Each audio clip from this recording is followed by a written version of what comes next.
നമസ്കാരം മലയാളി വാർത്തയിലേക്ക് സ്വാഗതം.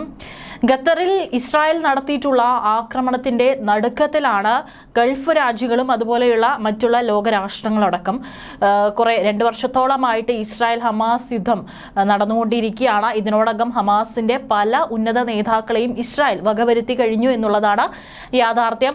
ഇനിയുള്ളത് മറ്റുള്ള രാജ്യങ്ങളിൽ ഖത്തറിലിരുന്നടക്കം ഇവിടെയുള്ള ഹമാസിന്റെ പ്രവർത്തനം നിയന്ത്രിക്കുന്ന പല നേതാക്കന്മാരെയും മുൻപേ ലക്ഷ്യമിട്ടിട്ടുണ്ട് എന്ന് ഇസ്രായേൽ പലപ്പോഴായിട്ട് ഒരു മുന്നറിയിപ്പ് നൽകിയിട്ടുണ്ടായിരുന്നു. ഏതായാലും ഇപ്പോൾ ഒരു മധ്യസ്ഥ ചർച്ചയ്ക്കായിട്ട് ഇസ്രായേലും ഹമാസും തയ്യാറായി നിൽക്കുന്ന ഒരു സാഹചര്യത്തിലാണ് ഹമാസിന്റെ നേതാക്കൾ ഒത്തുകൂടിയ സമയത്ത് കൃത്യമായിട്ട് ഇപ്പോൾ ഇസ്രായേൽ ഒരു ആക്രമണം നടത്തിയിരിക്കുന്നത്. ഈ ഒരു ആക്രമണത്തിൽ ജനവാസ മേഖലകളിലേക്ക് ഒരു ചെറിയൊരു പരിക്കോ അല്ലെങ്കിൽ അവിടെയുള്ള കെട്ടിടങ്ങൾക്കോ വസതികൾക്കോ ഏതെങ്കിലും തരത്തിലുള്ള കേടുപാടുകളോ ഒന്നും സംഭവിച്ചിട്ടില്ല. കൃത്യമായിട്ട് ഹമാസിന്റെ ഈ ഒരു താവളങ്ങൾ, ഉന്നത നേതാക്കൾ എത്തിയിട്ടുള്ള ഈ ഒരു താവളം കേന്ദ്രീകരിച്ചുകൊണ്ട് മാത്രമാണ് ഇപ്പോൾ ഇസ്രായേൽ ആക്രമണം നടത്തിയിരിക്കുന്നത്. പല രാജ്യങ്ങളും ഇപ്പോൾ ഖത്തറിനൊപ്പം അല്ലെങ്കിൽ ഇസ്രായേലിന്റെ ഈ നടപടിക്കെതിരെ വിമർശനം ഉന്നയിച്ചുകൊണ്ട് വരുന്ന ഘട്ടത്തിൽ ഒക്കെ തന്നെ കൃത്യമായിട്ട് ഇസ്രായേൽ അതിനെ പ്രതിരോധിക്കുന്നത് ഈ ഒരു കാര്യം കൂടി പറഞ്ഞിട്ടാണ്. കാരണം ജനങ്ങൾക്ക്, സാധാരണക്കാരായിട്ടുള്ള ജനങ്ങൾക്ക് യാതൊരു തരത്തിലുള്ള ബുദ്ധിമുട്ടും ഉണ്ടാക്കാതെയുള്ള ആക്രമണമാണ് നടത്തിയിരിക്കുന്നത്. ഇതും ഇവർ മോസ്റ്റ് വാണ്ടഡ് ലിസ്റ്റിൽ ഉൾപ്പെടുത്തിയിട്ടുള്ള ഭീകരരാണ് കൊലപ്പെടുത്തിയിട്ടുള്ളത് എന്നുള്ളതാണ് ഇസ്രായേൽ പറഞ്ഞുകൊണ്ടിരിക്കുന്നത്. ഏതായാലും ഇന്ത്യയും ഏറെ ആശങ്കയിലാണ്. ഇന്ത്യ ഇതുവരെയായിട്ടും ഇതിനോടൊരു അഭിപ്രായം ഒന്നും തന്നെ പറഞ്ഞിട്ടില്ല. 85% പ്രവാസികളുള്ള രാജ്യമാണ് ഖത്തർ. മലയാളികൾ ഉൾപ്പെടെ നിരവധി പ്രവാസികളാണ് ജോലി ചെയ്യുന്നത്. അപ്പോൾ ഈ ഒരു സമയത്ത് ഖത്തറിൽ ഇസ്രായേലിന്റെ ആക്രമണം ഉണ്ടായിരിക്കുന്നതും അവിടെയുള്ള പ്രവാസികൾക്കും ഒരു ആശങ്കപ്പെടേണ്ട സാഹചര്യം ഉണ്ടോ എന്നുള്ള ചോദ്യമാണ് ഉയരുന്നത്. UAE, സൗദി, കുവൈറ്റ് തുടങ്ങിയ മറ്റ് ഗൾഫ് രാജ്യങ്ങളിലും പ്രവാസി ജനസംഖ്യ വളരെ കൂടുതലാണ്. പശ്ചിമേഷ്യൻ സംഘർഷം കൂടുതൽ മേഖലകളിലേക്ക് പടരുന്നതും വലിയ ആശങ്കയാണ് സൃഷ്ടിക്കുന്നത്. അതുകൊണ്ട് തന്നെ ഖത്തറിലുണ്ടായ ആക്രമണം പ്രവാസികളെ സംബന്ധിച്ചും വളരെ പ്രധാനമാണ്. തികച്ചും അപ്രതീക്ഷിതമായി ഇന്നലെ ഇസ്രായേൽ ഖത്തർ തലസ്ഥാനമായ ദോഹയിൽ ഹമാസ് ഭീകരരെ ലക്ഷ്യമിട്ട് നടത്തിയ ബോംബിങ്ങിൽ ലോകം തന്നെ ഞെട്ടിയിരിക്കുകയാണ്. എന്നാൽ അമേരിക്കയുടെ അറിവോടെയാണ് ഈ ആക്രമണം എന്ന വിവരം പുറത്തു വരുന്നതോടെ ഖത്തർ പ്രതിസന്ധിയിലായി. സ്വന്തം മണ്ണിലെത്തിയ ഇസ്രായേൽ ആക്രമണത്തിന് പ്രത്യാക്രമണം നൽകിയ ഹമാസിന് നൽകുന്ന രഹസ്യ പിന്തുണയ്ക്ക് മറുനീക്കിയ തെളിവായി അത് മാറുകയും ആക്രമിക്കാതിരുന്നാൽ ലോകത്തിന് മുന്നിൽ സ്വയം പ്രതിരോധ ശേഷിയില്ലാത്ത സമ്പന്ന രാജ്യമെന്ന വിളിപ്പേര് കേൾക്കുകയും ചെയ്യുമെന്ന ഇരട്ട പ്രതിസന്ധിയാണ് ഖത്തർ നേരിടുന്നത്. അതേസമയം ഖത്തർ പ്രതികരിക്കാൻ ഇറങ്ങുമോ എന്നുള്ള ഒരു ചോദ്യമുണ്ട്. പക്ഷേ അത്തരത്തിൽ ഖത്തറിന്റെ ഭാഗത്ത് നിന്നൊരു നീക്കം ഉണ്ടായി കഴിഞ്ഞാൽ ആക്രമണം കനക്കുമെന്നും പടിഞ്ഞാറൻ രാജ്യങ്ങളും അറബ് രാജ്യങ്ങളും നേർക്കുനേർ നിൽക്കുന്ന സാഹചര്യം ഉരുത്തിരിയുമെന്നാണ് യുദ്ധവിദഗ്ധരടക്കം കണക്കാക്കുന്നത്. ഖത്തർ ആക്രമിക്കപ്പെട്ടതോടെ ഇന്നലെ UAE അടക്കമുള്ള രാജ്യങ്ങളുടെ പിന്തുണ ഖത്തറിനെ തേടി എത്തിയത് ശ്രദ്ധേയമാണ്. ഇന്നലെ ഇസ്രായേൽ ലക്ഷ്യം വെച്ച 4 പ്രധാന ഭീകരരിൽ ഖാലിദ് മിഷേൽ അടക്കമുള്ളവർ ബ്രിട്ടന്റെ റെഡ് ലിസ്റ്റിൽ ഉൾപ്പെട്ട ഭീകരരാണെന്ന വിവരവും പുറത്തു വരുന്നുണ്ട്. എന്നാൽ ഇതേ ഭീകരരുമായി മുൻ ലേബർ ജേതാവ് ജെറമി കോർബിൻ നേരിട്ട് ബന്ധപ്പെട്ടിട്ടുണ്ടെന്ന് ലേബർ പാർട്ടിയിലെ ഇസ്രായേൽ അനുകൂലികൾ 2018 തന്നെ രഹസ്യ മുന്നറിയിപ്പ് നൽകിയിരുന്നതാണ്.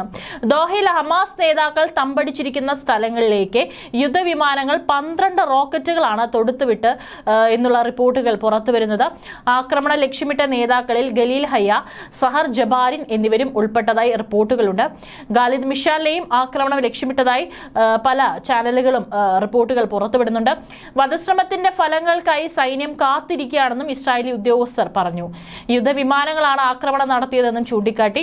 ഏതായാലും കഴിഞ്ഞ ദിവസം ഉച്ച കഴിഞ്ഞതോടു കൂടിയിട്ടാണ് പല ദോഹയിലെ മേഖലകളിൽ നിന്ന് സ്ഫോടനങ്ങൾ മുഴങ്ങി കേൾക്കുവാനായിട്ട് തുടങ്ങിയത്. നഗരത്തിന്റെ ആകാശത്ത് പുകനിരകൾ ഉയരുന്നതും കണ്ടു. ഗാസയിൽ ഏകദേശം 2 വർഷമായി തുടരുന്ന ഉന്മൂലനത്തിന്റെയും പട്ടിണിയുടെയും യുദ്ധത്തോടൊപ്പം വിദേശത്തുള്ള ഹമാസ് നേതാക്കളെ ലക്ഷ്യമിടുന്നുവെന്ന് ഇസ്രായേലി സൈന്യത്തിന്റെ chief of staff ഇയാൽ Sameer August 31 ഭീഷണിപ്പെടുത്തിയിരുന്നു. ആ ഒരു ഭീഷണിപ്പെടുത്തലും ഒരു മുന്നറിയിപ്പാണ്. വരാൻ പോകുന്ന അല്ലെങ്കിൽ ഇസ്രായേലിലെ നീക്കം എന്തായിരിക്കും എന്നുള്ളതിന്റെ ഒരു സൂചനയായിരുന്നു. എന്നിരുന്നാലും ഖത്തറിൽ ഇത്തരത്തിൽ കയറി ഇസ്രായേൽ ഒരു ആക്രമണം നടത്തുമെന്ന് ആരും തന്നെ വിചാരിച്ചില്ല. നിലവിൽ ആശങ്ക വേണ്ടെന്നാണ് ഖത്തർ അറിയിക്കുന്നത്. ഇപ്പോഴത്തെ ഈ ഒരു സാഹചര്യം, യുദ്ധ സമാനമായിട്ടുള്ള സാഹചര്യം സുരക്ഷിതമാണെന്ന് താമസക്കാർക്ക് ഉറപ്പ് നൽകിയ ഖത്തർ ഔദ്യോഗിക കേന്ദ്രങ്ങളിൽ നിന്നുള്ള വിവരങ്ങൾ മാത്രം ശ്രദ്ധിക്കണമെന്നും ആവശ്യപ്പെട്ടിട്ടുണ്ട്. ഖത്തറിലെ US എംബസി തങ്ങളുടെ സ്റ്റാഫിന് വേണ്ടി താൽക്കാലിക ഷെൽട്ടർ പ്രഖ്യാപിച്ചെങ്കിലും പിന്നീട് അത് ഒഴിവാക്കി. പെട്ടെന്നുള്ള അപകട ഭീഷണി ഒഴിഞ്ഞെന്നാണ് ഇതിന് കാരണമായി US ചൂണ്ടിക്കാട്ടിയത്. ആക്രമണം തങ്ങളുടെ സേവനങ്ങളെ ബാധിച്ചിട്ടില്ലെന്നും ഖത്തർ എയർവേസ് വ്യക്തമാക്കി. യാത്രക്കാരുടെ സുരക്ഷിതത്വം തങ്ങൾക്ക് വളരെ പ്രധാനമാണെന്നും ഖത്തർ എയർവേസ് അധികൃതർ കൂട്ടിച്ചേർത്തു. UAE-യിൽ നിന്നുള്ള വിമാന കമ്പനികളുടെ തങ്ങളുടെ സേവനങ്ങളെ ഈ ആക്രമണം ബാധിച്ചിട്ടില്ലെന്നും വ്യക്തമാക്കി.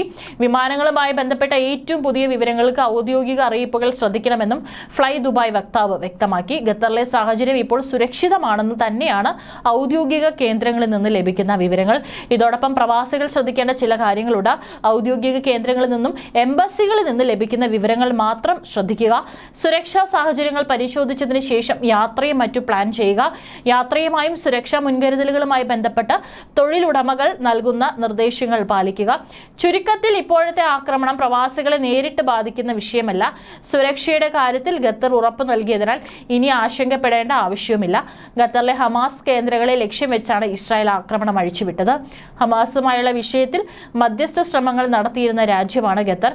അതുകൊണ്ട് തന്നെ UAE, സൗദി, കുവൈറ്റ്, ഒമാൻ തുടങ്ങിയ രാജ്യങ്ങൾ ആക്രമണത്തെ അപലപിച്ച് രംഗത്ത് വന്നു. സംഭവത്തിൽ ഇന്ത്യയും ഉത്കണ്ഠ രേഖപ്പെടുത്തിയിട്ടുണ്ട്. ഏതാനും മാസം മുമ്പ് ഇറാനെ ലക്ഷ്യം വെച്ച് ഇസ്രായേൽ ഇപ്പോൾ ഖത്തറിനെയും നോട്ടം വെച്ചതോടെ കൂടുതൽ അറബ് രാജ്യങ്ങളുടെ ഒരു ഒത്തൊരുമയ്ക്ക് ഈ ആക്രമണം കാരണമായേക്കുമെന്നും കരുതുന്നവരും ഏറെയാണ്. എന്നാൽ ഹമാസ് ഒരു പാഠം പഠിക്കണമെന്ന് ചിന്തിക്കുന്നവരും അറബ് ലോകത്തും ഏറെയാണ്. കാരണം ഖത്തർ സാമ്പത്തികമായി ഹമാസിന് നൽകുന്ന വലിയ പിന്തുണയാണ് ആ സംഘടനയെ ഇത്തരത്തിൽ ഭീകരവാദികളുടെ കൂട്ടായ്മയാക്കി മാറ്റിയതെന്ന് ചിന്തിക്കുന്നവരിൽ ഒട്ടേറെ അറബ് രാഷ്ട്രങ്ങളുണ്ട്. $2 ബില്യൺ അമേരിക്കൻ ഡോളറിന് തുല്യമായ തുകയാണ് ഖത്തർ ഹമാസിന് കൈമാറി എന്നത് ഇപ്പോൾ പരസ്യമായ രഹസ്യമാണ്. സൗദി അടക്കമുള്ള രാഷ്ട്രങ്ങൾക്ക് ഹമാസ് വലിയ പ്രിയപ്പെട്ട സംഘടന അല്ല എന്നതും അറബ് രാഷ്ട്രങ്ങൾ ഈ വിഷയത്തിൽ ഒറ്റത്തട്ടിലല്ല എന്നും വ്യക്തമാക്കുന്നുണ്ടെങ്കിലും അറബ് മണ്ണിലേക്ക് തുടരെ എത്തുന്ന ഇസ്രായേൽ ആക്രമണം അവർക്കിടയിൽ ഐക്യത്തിന്റെ പുതിയ ശാക്തിക ചേരിക്ക് തുടക്കമിടാനും കാരണമായേക്കും. ഏതായാലും ഖത്തർ ഉടനടി ഒരു പ്രതികരണം എടുക്കില്ല എന്നുള്ളതാണ് മറ്റൊരു കാര്യം. അത്തരത്തിലൊരു ആക്രമണത്തിന് ഖത്തർ മുതിർന്നു കഴിഞ്ഞാൽ തന്നെ അത് മറ്റൊരു വലിയൊരു ഏറ്റുമുട്ടലിലേക്ക് കാര്യങ്ങൾ കൊണ്ടെത്തുകയും പിന്നെ മറ്റൊരു ആശങ്ക എന്ന് പറയുന്നത് ഖത്തർ ആയിരുന്നു തുടക്കം മുതൽ തന്നെ 2023 ഒക്ടോബർ 7 ഇസ്രായേലോട്ട് ഹമാസ് ആക്രമണം നടത്തിയതിന് പിന്നാലെയും ഇസ്രായേൽ തിരിച്ചങ്ങോട്ട് ആക്രമണം നടത്തിയതിന് പിന്നാലെയും യുദ്ധം അവസാനിപ്പിക്കാനായിട്ട് ഏറ്റവും മുൻകൈ എടുത്തിട്ടുള്ള ഒരു രാജ്യം എന്ന് പറയുന്നത് പലപ്പോഴും മധ്യസ്ഥ ചർച്ചകൾക്ക് ഖത്തറാണ്. ഇരുവിഭാഗത്തുള്ള ആളുകളെയും വിളിച്ചു വരുത്താനും പല ചർച്ചകളും നിർദ്ദേശങ്ങളും അങ്ങോട്ടും ഇങ്ങോട്ടും പരസ്പരം കൈമാറ്റം ചെയ്യാനൊക്കെ തന്നെ ഒരു മധ്യസ്ഥത വഹിച്ചിരുന്നത് ഖത്തറാണ്. പക്ഷെ നിലവിലെ സാഹചര്യത്തിൽ ഖത്തർ പിന്മാറുന്നതോടുകൂടി തന്നെ ഇനി ആരായിരിക്കും അടുത്തത് ഇത്തരത്തിൽ ഈ ഒരു യുദ്ധം അവസാനിപ്പിക്കാനായിട്ട് മുൻകൈയെടുത്ത് വരുന്നത് എന്നുള്ളൊരു ചോദ്യം ഉയരുകയാണ്. അത്തരത്തിലൊരു വിഭാഗം മുൻപോട്ട് എത്തിയില്ലെങ്കിൽ തന്നെ ഈ ഒരു യുദ്ധം നീണ്ടുപോകും. അത്തരത്തിലൊരു വളരെ കലുഷിതമായിട്ടുള്ളൊരു സാഹചര്യമായിരിക്കും ഇനിയും വരാൻ പോകുന്നത്.